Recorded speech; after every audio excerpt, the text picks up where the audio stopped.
एक क्विकली एक सवाल और लेते हैं, उसके बाद एक बहुत इंपॉर्टेंट चीज़ आपके साथ शेयर करनी है। सुमित तैयार हो रहे हैं, लेकिन उससे पहले एक सवाल और लेते हैं। अशोक कुमार मोदी हैदराबाद से हमारे साथ जुड़ रहे हैं। अशोक जी बताइए क्या सवाल है। अशोक जी आवाज़ आ रही है आपको?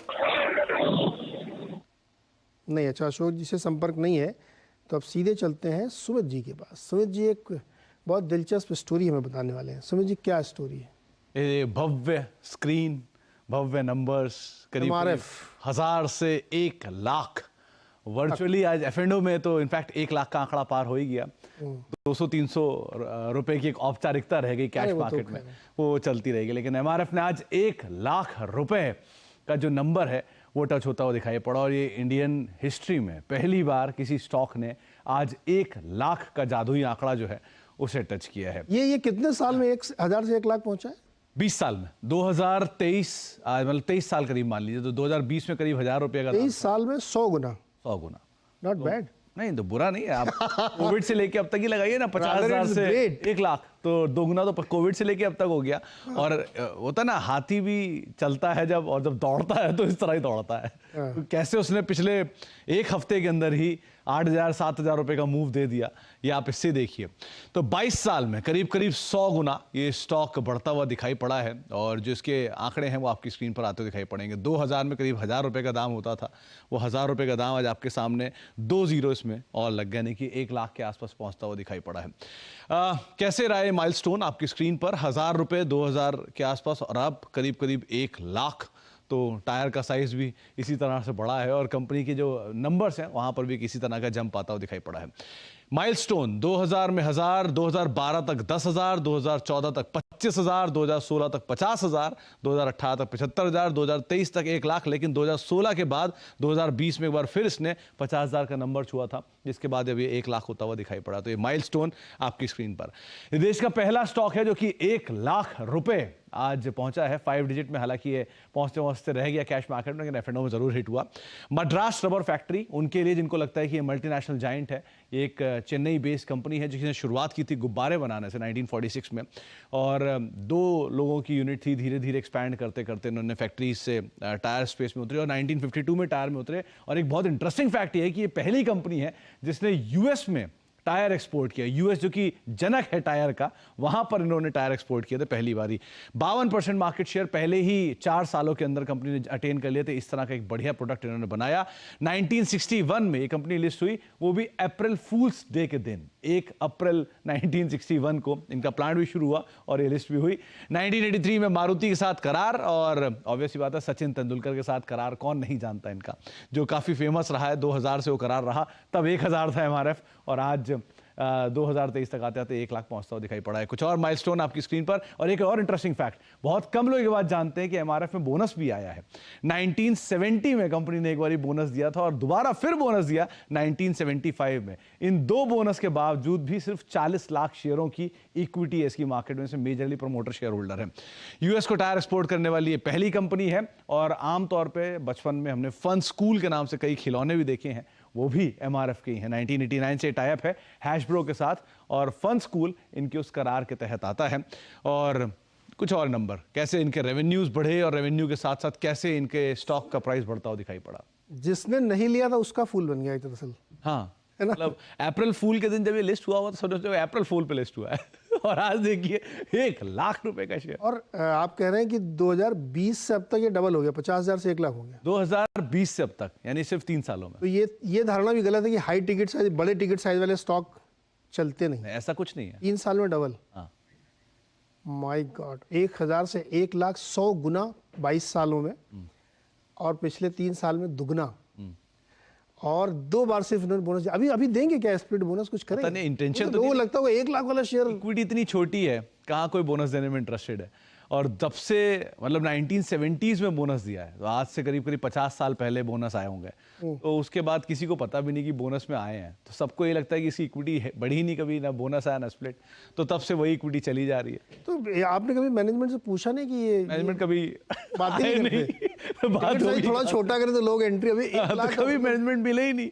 एमआरएफ का मैनेजमेंट आपको आमतौर पर मिलेगा ही नहीं कभी बात करने के लिए, तो कैसे पूछा जाए, कहाँ पूछा जाए। 2-3 महीने सैलरी जोड़ के कहा शेयर ले ले आदमी, ले ही लेते।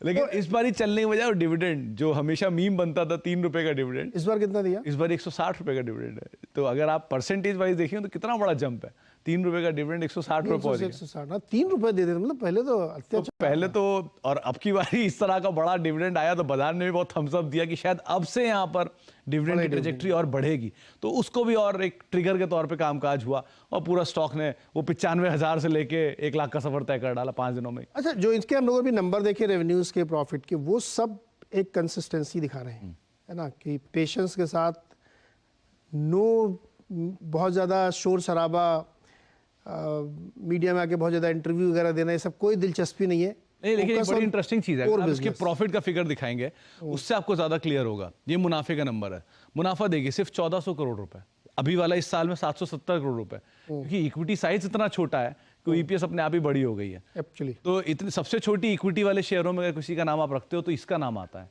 इसका हुआ या बाकी बड़े मल्टीनेशनल जाइंट्स हैं। तो इतने छोटे से प्रॉफिट के बावजूद भी इतना बड़ा दाम वो इसीलिए है क्योंकि इक्विटी साइज बहुत छोटा है। हाँ, एक्चुअली थोड़ा लिक्विडिटी बढ़ानी चाहिए, थोड़ा इक्विटी तो बेस बड़ा करना चाहिए। ये एक हमने इसलिए आपको दिखाया क्योंकि डेफिनेटली कुछ लोग ये क्रिटिसाइज करेंगे कि बहुत छोटी इक्विटी इसलिए ये इतना चल रहा है, numbers not so great, but जिन्होंने लिया है, जिन्होंने इसमें पैसे बनाए हैं, तो बिग टिकट साइज के स्टॉक भी चलते हैं। सर्वेंद्र को जोड़, सर्वेंद्र एमआरएफ खरीदेंगे आप? नहीं, सुमित जी की इसमें हमको जो एक चीज ऐड करनी थी, बड़े अच्छे ये भेजते हैं कि 100x इन 20 इयर्स, बट एक रियलिटी चेक भी यहाँ पे एक बहुत जरूरी है लोगों के लिए भी समझने के लिए कि जब ये 100x हुआ, आज 40,000 करोड़ का मोटा मोटी मार्केट कैप है, तो 400 करोड़ का मार्केट कैप था जब 20 साल पहले, उसमें ये अज्यूम कर लीजिए कि 50% तो इन प्रमोटर होल्ड करता ही होगा उस समय, और फ्री फ्लोट उस समय 50% के आसपास ही होगा, उसमें एफआईआई डीआई भी होंगे। अज्यूमिंग की 50% प्रमोटर के पास था, 51%, रिमेनिंग 50% 200 करोड़ की इक्विटी थी, 20,000 लोग खाली 1 लाख रुपए डाल सकते थे। इंडिया की पॉपुलेशन 20 साल पहले भी 80 करोड़ से कम नहीं रही होगी।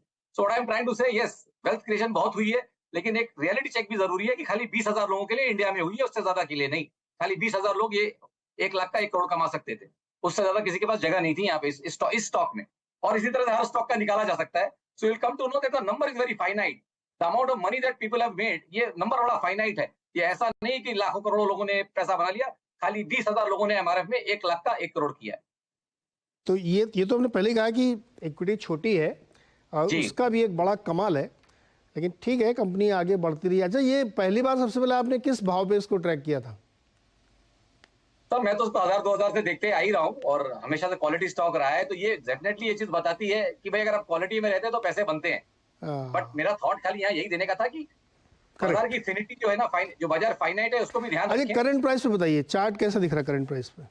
नहीं देखिए, अभी तो सर बहुत ओवरबॉट है, जिसके पास है वही रख सकता है, इस जगह से तो बहुत ज्यादा ओवरबॉट है और इतना इलिक्विड स्टॉक है, इन द सेंस वॉल्यूम्स ऐसे होते हैं कि आप इसमें ट्रेडिंग बेट तो ले ही नहीं सकते। तो अगर आप डिलीवरी लेके बैठे हैं तो आप वही रखेंगे, और नया ट्रेडिंग के हिसाब से तो मेरे पास यहाँ पे नई कॉल नहीं रहेगी, और काफी ओवरबॉट चल रहा है अभी। ओके, तो ये है एमआरएफ की स्टोरी जो सुमित ने ढूंढ के निकाली, और चूंकि 1 लाख हो गया तो हम लोगों ने कहा इस पर थोड़ी बातचीत होनी चाहिए। देखो, हो सकता है मैनेजमेंट इसको कुछ स्प्लिट बोनस इस तरह से कुछ लिक्विडिटी बढ़ाए, लेकिन ऐसा लगता नहीं उनकी दिलचस्पी इसमें बहुत ज़्यादा होती है। पिछले 1 महीने में 1 साल में 43%। खैर चलिए, हम लोग इस स्टोरी से बाहर निकलते हैं। एमआरएफ की स्थिति है कि आज इस समय 98,300 पे ट्रेड कर रहा है। बहुत बहुत शुक्रिया सुमित इस चर्चा के लिए। अच्छा, अगर अशोक कुमार मोदी जी दोबारा जुड़ गए हो तो बात करें, नहीं तो फिर हम चलें योगेश खान दागले जी के पास। योगेश जी नमस्कार, बताइए क्या सवाल है? हाँ नमस्कार, good morning sir. Yogesh ji को भी आवाज नहीं जा रही लग रहा है। हेलो योगेश जी, आवाज आ रही है? जा रही है? नहीं, अच्छा, योगेश जी को आवाज नहीं आ रही है। सरवेंद्र जी, HDFC ट्विंस आपने चार्ट पे देखिए, क्योंकि फ्राइडे को उनमें काफ़ी तगड़ा मोमेंटम डाउनवर्ड्स था और उसी की वजह से बाजार का थोड़ा मूड भी खराब हुआ था। इस वक्त आज की तभी इस समय हम लोग बात करें तो HDFC ट्विंस पे आपकी क्या राय बन रही है? देखिए, पहले बात करूंगा HDFC बैंक की, जहां पे ये देखिए जो एक बेरिश गैप डाउन आ गया किसी भी कारण से, अब हमको तो टेक्निकली उसको मान देना पड़ेगा। आई थिंक एकदम टॉप ऑफ द रेंज। यहाँ पे जो मेरे पास जो की पॉइंट्स है बोलने के, वो ये है कि भाई लास्ट 3-6 महीने से जब भी ये 1700 या उसके आसपास जाता है, 1700 1720 के आसपास जाता है, तो वहां पे 3-4 बार इसमें सेलिंग आ चुकी है। और सेम सेलिंग लास्ट ईयर में भी 21 के मिडिल पार्ट में रही थी कि 1700 के आसपास 2 टॉप बने थे। तो 22 में भी और 21 में भी 1700 और 1720 के ऊपर जा नहीं पा रहे और अब ये बेरिश गैप आ गया है। तो मैं तो अज्यूम करके यही चलूंगा कि उस गैप एरिया को जब तक आप भरते नहीं है तो ये स्टॉक वीक है। और जहां तक रही सेम लेवल एचडीएफसी के लिए, वहां पे भी मोटा मोटी यही मुझे लगता है कि ये जो गैप डाउन हुआ 2800 के आसपास, जब तक इसके नीचे है तब तक मेरे हिसाब से शॉर्ट टू मीडियम टर्म दोनों टाइम फ्रेम से मुझे लगता है ये स्टॉक अब धीमे धीमे वीक हो रहा है। लॉन्ग टर्म वीकनेस में तो अभी टाइम बाकी है, पर शॉर्ट टू मीडियम टर्म यहाँ पे रिस्क रिवॉर्ड नेगेटिव हो गए। तो मेरा तो रुझान ये रहेगा कि गैप एरियाज के आसपास बाउंस बैक में कहीं छोटा स्टॉप लॉस लगा के शॉर्ट करने की कोशिश करूंगा। ओके, ये राय बनी। अच्छा योगेश जी, आपको आवाज आ रही है दोबारा से? अरे हेलो, बताइए, सवाल बताइए। हाँ सर, मेरा सवाल है कि मैंने जो जीपीएस सिस्टम जो है, हेलो, हाँ बोलिए, सवाल पूछिए सर। हाँ, जीपीएस सिस्टम के मैंने 743 शेयर लिए थे 290 से, लेकिन अभी एवरेज करके मैंने 199 किया है एवरेज। DCX बोला आपने? हाँ, DCX सिस्टम। सरवीन जी, कोई DCX है देखा आपके चार्ट पे? DCX इंडिया करके है मेरे पास, मुझे जो आ रहा है DCX सिस्टम्स, हाँ वो DCX इंडिया आ रहा है, सही कह रहे हैं आप, इंडिया आ रहा होगा। 182 180 के आसपास का भाव है। मैं अज्यूम करता हूँ कि इन्होंने यही लिया है। बट यहाँ देखिए, मेरे ख्याल से रिसेंटली लिस्टेड स्टॉक है क्योंकि डेटा 2022 के बाद से ही है और जब से है तब से गिर ही रहा है।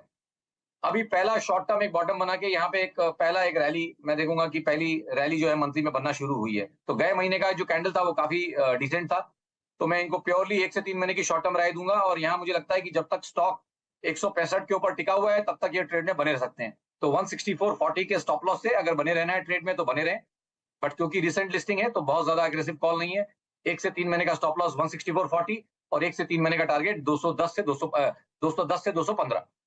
जी चलिए अगला सवाल लेते हैं। हितेश भाटिया हमारे साथ जुड़ रहे हैं आगरा से। हितेश जी बताइए क्या सवाल है? या first of all good morning sir. Good morning. काफी बड़ा फैन हूं मैं आपका। अरे थैंक यू सर, बताइए। आप ही के कहे अनुसार हम लोग शेयर्स लेते हैं और कमाते भी हैं। अरे वाह, वेरी अच्छा गुड। सर, मेरे पास 1000 GSFC है। मैं अक्सर GNFC और GSFC में थोड़ा सा कंफ्यूज हो जाता हूँ। मैंने 152 में लिया था जब ये अभी कुछ गुजरात गवर्नमेंट का कुछ आया था, हाँ। तो वो मेरे पास है और मुझे उसको होल्ड करना है। और सेकंड शेयर मेरे पास ABB है, तो वो मेरा 3250 में परचेज है और वो मेरा 100 शेयर्स हैं। और I am a long term investor, I can मतलब मैं 6 महीने या 12 महीने भी मार्केट में रह सकता हूँ। कूल। और इन 2 सवाल के अलावा मेरा तीसरा सवाल है सर, आई एम सॉरी मैं वो थोड़ा सा बोलना चाहूँगा। मेरे को एक 10 लाख रुपए है जो मैं इन्वेस्ट करना चाहता हूँ for a longer horizon, I mean to say कि 2 से 3 साल के लिए। ओके, क्विकली लेते हैं। सरविंद, पहले तो GSFC, इसमें 152 पे इनकी बाइंग है और वो खबर ये थी कि गुजरात गवर्नमेंट ने बोनस स्प्लिट और डिविडेंड वगैरह की एक पॉलिसी अनाउंस की थी, तो एक पैरामीटर सेट कर दिया है। उसमें कंपनी मैनेजमेंट की मर्जी नहीं चलेगी, वो पैरामीटर में जैसे ही वो ब्रीच करेगा वो चीज़ें अपने आप ट्रिगर हो जाएंगी। बताइए, GSFC 152 पे लिया है, 173 चल रहा है, होल्ड करना चाहते हैं, क्या करें? नहीं देखिए, बहुत बढ़िया वॉल्यूम लेड ब्रेकआउट है। यहाँ पे डिलीवरीज भी गई हैं, जब से 140 35-40 के ऊपर निकला है तो बहुत अच्छे वॉल्यूम्स के साथ निकला है। और सबसे बेस्ट पार्ट है कि यहाँ फ्रेश कमिटमेंट है, डिलीवरीज गई हैं, तो आई थिंक ट्रेड में बने रहे। और दायरा इनका 9 से 12 महीने प्लस का है, तो डेफिनेटली आई थिंक ये इनको स्टॉक रिवॉर्ड कर सकता है।